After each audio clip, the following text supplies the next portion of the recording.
Om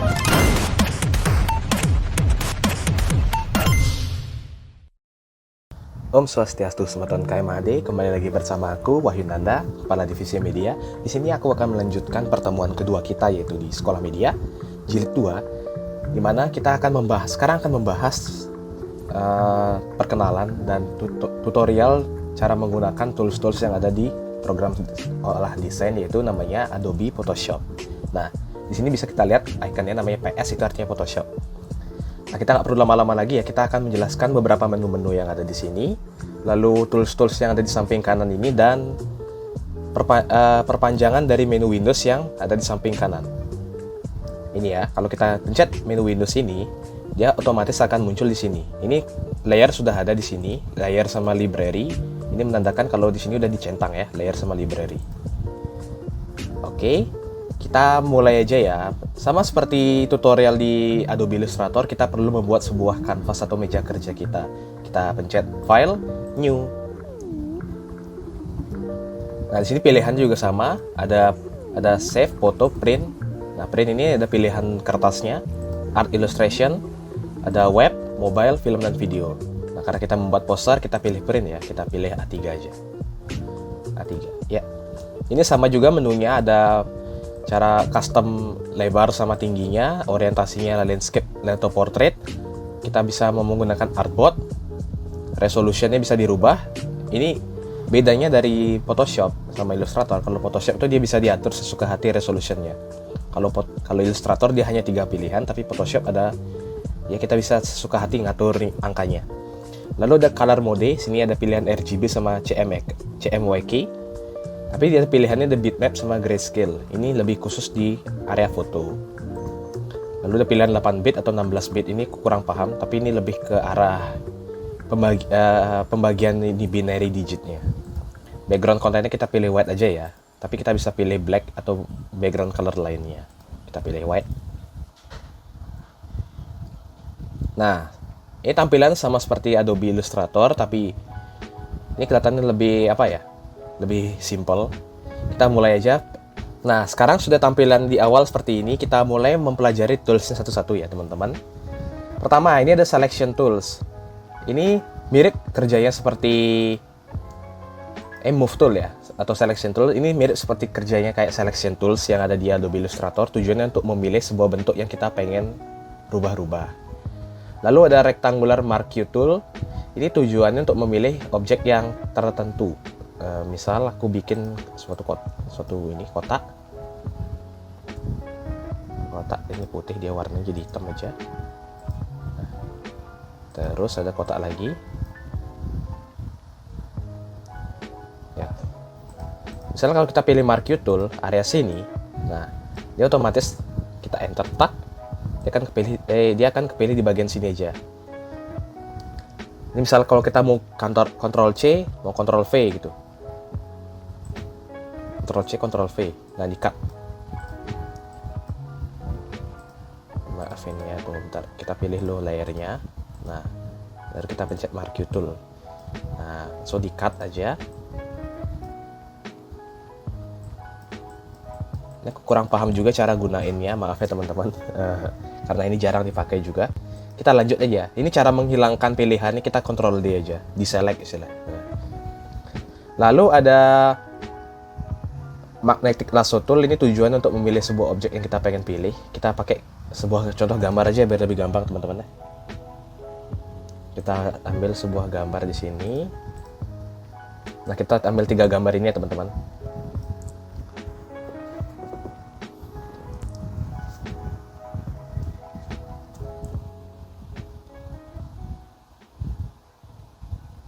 Nah, kita sembunyikan dulu ya nih gambar-gambarnya. Kita fokus ke ngubah ini muka orangnya. Ini kebetulan ini kita pakai foto dari ketua Departemen Medinfo. Nah, ini tujuannya dari magnetic lasso tool. Dia tujuan untuk mengoleksi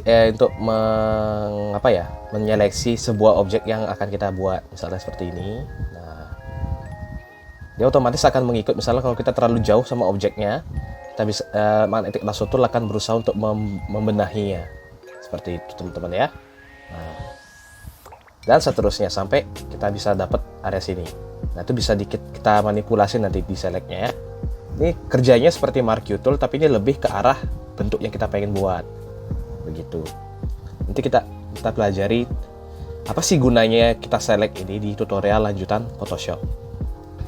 Lalu ada Paintbrush Tool. Ini Quick Selection Tool, maaf. Ini lebih cepat ya, lebih cepat dari Magnetic Lasso Tool kerjanya, tapi tidak terlalu rapi di hasil kerjanya. Misalnya kita mau pilih bagian sini, kita mau edit bagian sini aja, bisa. Itu tujuannya dari Magnetic Quick Selection Tools. Nanti kita pelajari di tutorial lanjutan ya. Terus ada Crop Tool. Nah, Crop Tool ini pasti kalian sudah tahu fungsinya apa. Dia tujuannya untuk mengcrop gambar yang kita pilih. Misalnya kita pilih gambar ini, kita crop di kepalanya aja. Seperti itu. Nah, kita pilih bagian sini. Nah, kita enter. Dia akan ke crop di area kepala saja. Seperti itu. Kita back aja.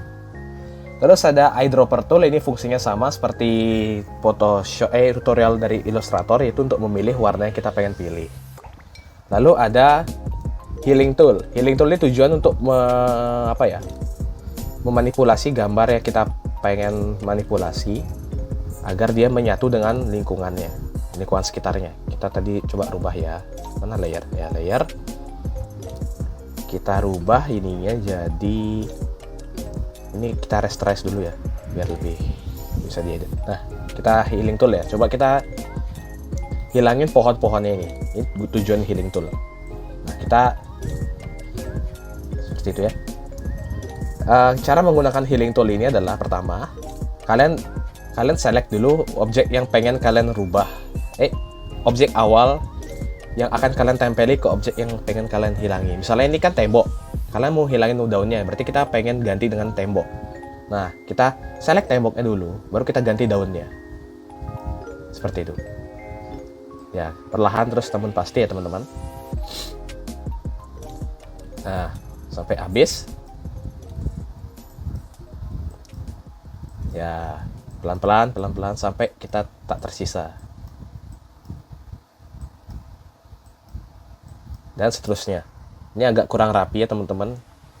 Nanti bisa kalian pakai dengan contoh-contoh gambar yang lain biar lebih paham kerjanya dari Healing Tool ini. Lalu ada Paintbrush Tool. Nah, ini fungsinya sama dengan yang Illustrator, itu tujuannya untuk membuat sebuah garis yang sesuai dengan kita gerakkan di mouse. Seperti itu ya. Tapi dia lebih kasar dia. Tidak ada penghalusan dari setiap sudut yang kita buat. Jadi kelihatan agak rigid ya teman-teman. Itu gunanya dari Brush Tool.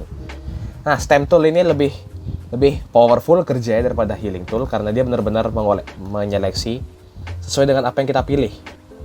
Cara gunainnya kita tekan Alt, terus kita pilih objek yang pengen kita tempeli ke objek yang pengen kita hilangi. Misalnya ini mau hilangin daun tadi, kita pilih tembok, baru kita pilih ke ini ya, daunnya. Seperti itu. Ini opacity aku naikin dulu.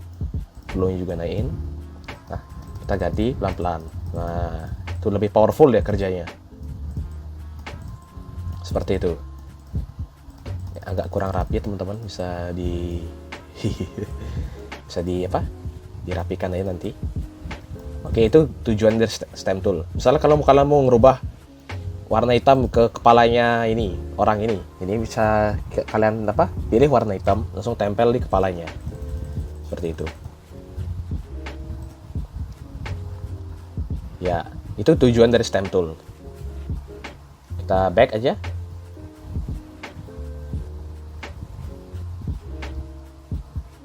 Ya. Lanjut ke tool selanjutnya ada ini History Brush Tool-nya aku juga jarang pakai. Terus ada Magic Eraser Tool. Ini tujuan lebih ke arah penghapusan background. Ini kalau misalnya kalian punya gambar kalian mau cari sebuah gambar yang transparan di Google. Tapi pas ketika kalian download dia warnanya putih, itu kan penipuan itu backgroundnya. Nah, kalian bisa hilangin dengan cara menggunakan Magic Eraser Tool ini. Kalian klik aja background putihnya, dia otomatis akan kehapus. Klik aja, dia jangan dihapus semuanya. Dia otomatis AI dari Photoshop ini akan menghapus semua background yang warnanya putih dan menyisakan logo yang transparan. Nanti bisa kalian explore sendiri ya. Aku tidak menjelaskan di video ini. Lalu ada pen bucket tool. Pen bucket toolnya tujuannya untuk menumpahkan cat ke arah yang kita klik, ke tempat yang kita klik. Misalnya ini merah, kita tumpahin merah sini. Nah, dia otomatis akan mengubah warna sekitarnya putih tadi menjadi merah. Ini juga. Misalnya tangannya, pasti berubah jadi merah tangannya. Seperti itu. Itu tujuan dari pen bucket tool. Lalu selanjutnya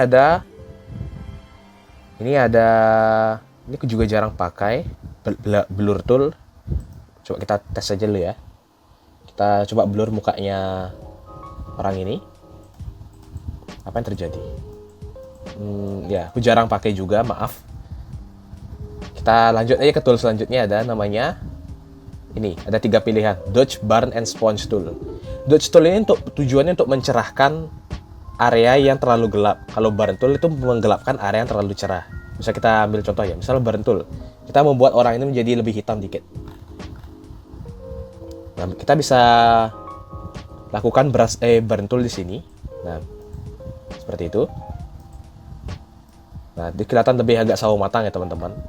Terus misalnya ini terlalu gelap, area sini terlalu gelap, kita bisa pakai Dodge tool untuk menerangkannya. Pelan-pelan ya. Nah, itu perlahan-lahan dia akan terang. Ini exposure terlalu kecil, kita besarin. Nah, perlahan-lahan terang dia. Kita mau nerangin lagi orangnya nih, bisa. Nah, lebih putih lagi dia. Seperti itu. Lalu lanjut ke pen tool. Pen tool ini aku akuin ini jarang dipakai di Photoshop karena fungsinya nggak terlalu bagus. Dia lebih bagus kerjanya di Illustrator. Type tool ini sama seperti yang aku sebutkan di Illustrator kemarin. Ada 2 mode, yaitu mode klik sama mode gerak. Mode apa? Sama mode drag ini. Nah, seperti itu ya teman-teman. Kalian bisa tonton lagi di tutorial di Illustrator untuk dua mode tersebut. Lalu ada path selection tool, ini jarang juga dipakai di Illustrator, aku akui. Terus ada shape tool tadi. Shape tool ini ada 2 pilihannya. Kita bisa membuat bangun datar yang seperti aku lakukan di awal tadi, membuat bangun datar warna hitam. Lalu ada hand tool sama seperti Photoshop, sama seperti Illustrator. Dia tujuannya untuk menggeser kanvas, tapi ini nggak bisa ya teman-teman. Aku kurang tahu kenapa. Ya, ini rotate view tool ya, bisa untuk mengubah rotasi kanvasnya mau ke arah mana. Terus ada ini jarang pakai juga zoom tool nih, mendingan kita pakai ini scroll wheel kita yang di mouse aja ya teman-teman. Terus ada 2 pilihan ini menurutku nggak ada bedanya. Ini tujuannya untuk membackup, misalnya kalau kita pengen warna merah terus warna selanjutnya warna hitam. Nah, itu biar ini tujuannya dibuat 2 kotak nih biar lebih mudah untuk menggantinya. Biar kita nggak perlu ganti merah terus hitam terus merah lagi gitu. Itu terlalu membuang-buang waktu. Terus ada apa lagi ya? Kayaknya seperti itu aja sih untuk tools dasar yang ada di Photoshop. Sekarang kita lanjut ke tools yang ada di kanan ini. Perpanjangan dari sebuah Windows. Ini sama seperti tampilan di Illustrator, yaitu ada layer, di mana layer ini menunjukkan urutan dari foto-fotonya. Ini kita pindahin ya. Ini misalnya kita pindahin orangnya nih, ya ke bawah dari orang ini, dari Nara. Nah, kita bisa pindahkan pelan-pelan. Misalnya ini podcastnya, ini ruangan podcast, kita bisa pindahin ke sini, ke belakang foto orang yang pakai headset ini. Nah, seperti itu. Itu tujuan dari layer ya teman-teman. Terus ada library, ini juga jarang. Ini kalau misalnya kalian pakai software crack-an, jadinya itu nggak perlu diperhatikan. Lalu property juga adjustment ini lebih ke color balance, the gradient map. Ini kalian bisa explore sendiri, tujuan untuk manipulasi lebih tinggi foto kalian. Ini biasanya dipakai orang-orang yang emang udah benar-benar khatam, udah benar-benar pro sama Photoshop. Aku juga masih belajar tentang hal ini, jadinya aku skip aja dulu ya. Kita belajar yang penting-penting dulu, yang dasar-dasar. Lalu ada paragraf, ini sama seperti paragraf yang di Illustrator, karakter juga. Karakter itu bisa mengubah karakter ini, style huruf kita, terus jenis huruf kita dan lain sebagainya.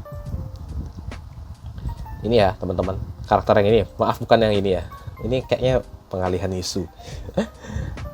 Oke, ini karakter, ini bisa rubah fontnya, ini ada tracking. Kalau kalian tonton di Illustrator ada leading, terus ada kerningnya. Ini kerningnya, ini vertical style. Kerningnya itu yang mana ya? Nah, ini kerning. Kalau leading tuh lebih ke arah katanya, ini kerning ke arah hurufnya. Nanti kalian bisa explore sendiri ya bagian gitu. Terus ada paragraf, ini ada pilihannya, ada penempatannya, tata letaknya, justify, align left, right, dan lain sebagainya. Terus ada colornya lebih ke arah ya, mendingan aku saranin untuk gantinya di sini aja teman-teman. Color picker daripada di sini, agak susah.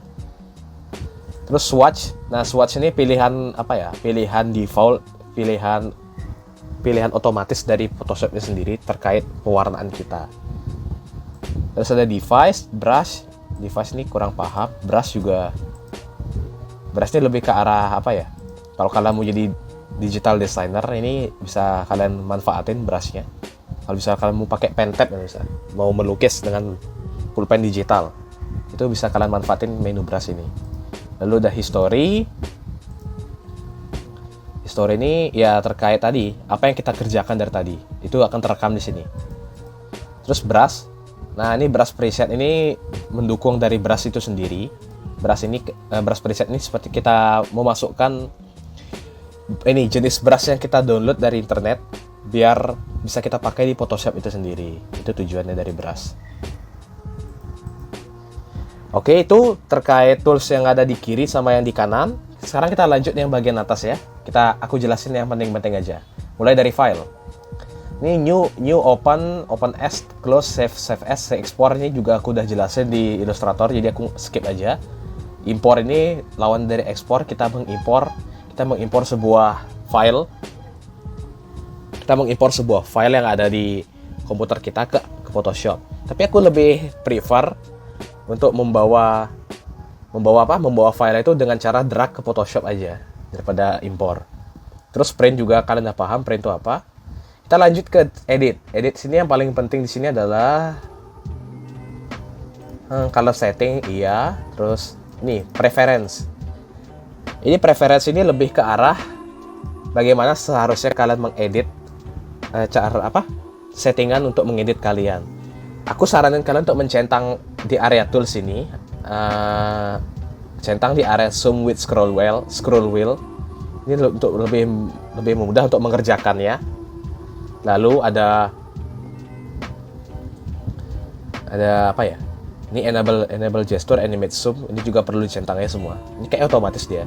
Terus di performance ini, kalau misalnya laptop kalian lambat, ini kalian bisa rubah settingan RAM yang kalian gunakan untuk Photoshop. Ini bisa juga dilakukan di Illustrator, tapi kalau menurutku Photoshop tuh lebih makan banyak RAM daripada Illustrator. Begitu. Ini aku setting jadi Photoshop tuh bisa menggunakan RAM sebanyak 5 GB dari RAM yang aku punya. Seperti itu. Oke, kita skip begini ya. Oke aja. Terus ada image ini ada pilihannya image rotation. Ini lebih ke arah pemutaran kanvasnya. Kita back aja. Terus ada image size canvas. Ya, itu aja sih yang penting-penting. Terus layer ini lebih ke arah sini aja teman-teman. Kalian rubahnya di sini aja ya. Di area tools yang di kanan. Lalu ada type ini ya sama seperti character dan lain sebagainya. Ini juga jarang dipakai. Terus select juga jarang. Filter juga jarang. Kecuali yang bagian ini ya teman-teman. Aku ini ya hidden dulu. Kembali ke Nara tadi. Nah, kita mau mengedit foto ini. Ini fotonya kelihatannya kayak kurang wah gitu, kurang ada filter-filternya. Aku saranin kalian pilih namanya Camera Raw Filter atau Liquify. Camera Raw Filter ini lebih mengedit dengan cara semua yang bagian-bagian tadi tuh yang ini adjustment ini menjadi satu di sini di Camera Raw Filter. Terus Liquify ini untuk tujuannya pasti kalian tahu ya, misalnya untuk menguruskan orang yang gendut atau menggedekan orang yang kurus dan lain sebagainya. Terus ada blur ini yang paling sering dipakai adalah Gaussian blur. Ini tujuan untuk memblurkan gambar, distort, noise juga dan lain sebagainya. Ini bisa kalian explore sendiri nanti ya. Terus ada kita lanjut ke kamera raw filter ya. Kita tunggu dulu. Nah, ini tampilan dari kamera raw filter. Kalian mau rubah gambarnya nih, misalnya area mau bajunya tuh mukanya lebih agak ini kontrasnya lebih keras lah. Kita rubah pelan-pelan seperti itu. Terus highlightnya kita turunin karena ini agak terlalu terang. Exposure kita turunin dikit. Naikin dikit ya. Terus white-nya kita kecilin. Black-nya kita gedein juga. Nah, terus kita pilih area sini. Ini saturation. Kita pilih warna yang pengen kita saturasi. Kita pengen keruhkan. Ini nggak ada red, jadi aku skip red. Terus kita pilih biru. Nah, biru ini menunjukkan apa ya? Area tembok-temboknya itu. Terus blue. Blue ini untuk korsanya Sinara. Kita bisa rubah warnanya jadi lebih retro atau lebih kontras. Seperti itu. Terus purple di sini.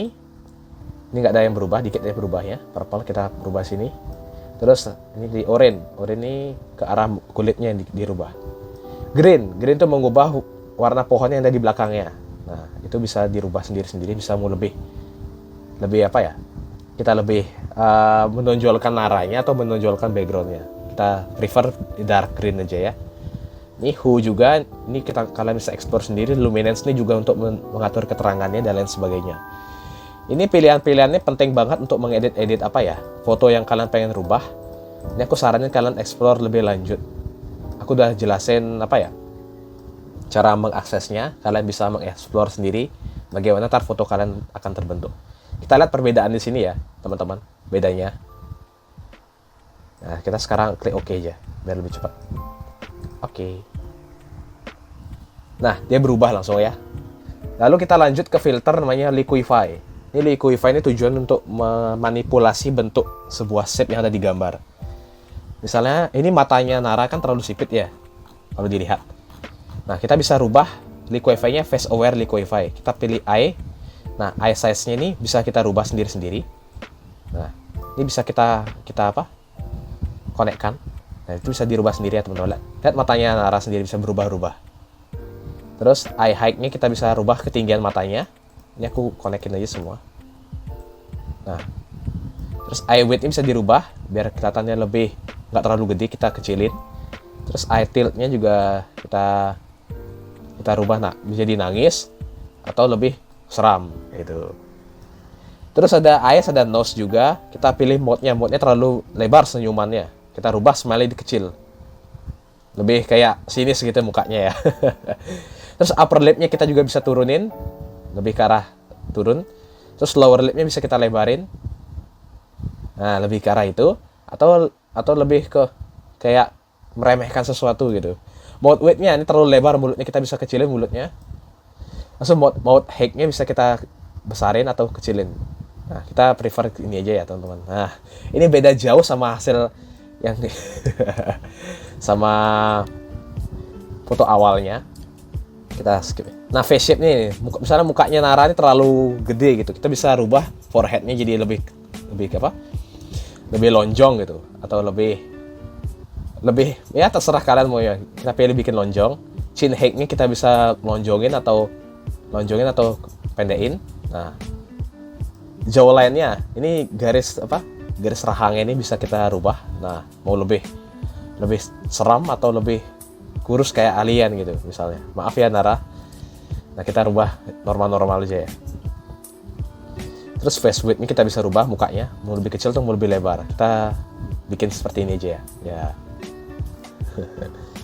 Oke, cukup segitu aja ya teman-teman. Kita bisa rubah. Nah, tuh dengan menggunakan Liquify aja perubahan muka Nara sudah sejauh seperti itu. Nah, itu aja sih terkait filter-filter yang ada. Terus blur kalian bisa explore sendiri nanti ya teman-teman. Ya, itu aja sih terkait tutorial dasar yang ada di Photoshop. Dan terkait tools sama menunya, jika ada pertanyaan bisa kalian tanyakan di form, atau kalian misalnya males nanya ke form, kalian bisa buka diskusi di grup Sekolah Media Jilid 2 dan grup upgrading. Di sana aku memoderasi semua pertanyaan-pertanyaan yang ada, dan bisa dibantu juga sama tim-tim Medinfo yang lainnya untuk membantu menjawab tutorial-tutorial dasar yang ada di Photoshop. Oke, sekian itu aja terkait tutorial dasar di Photoshop. Jika ada kesalahan, mohon maaf. Jika ada objek yang dimanipulasi di sini, aku minta maaf, terutama ya untuk Nara. Ya, itu aja sih terkait tutorialnya. Jika ada kesalahan kata, mohon maaf ya. Om Santi Santi Santi Om.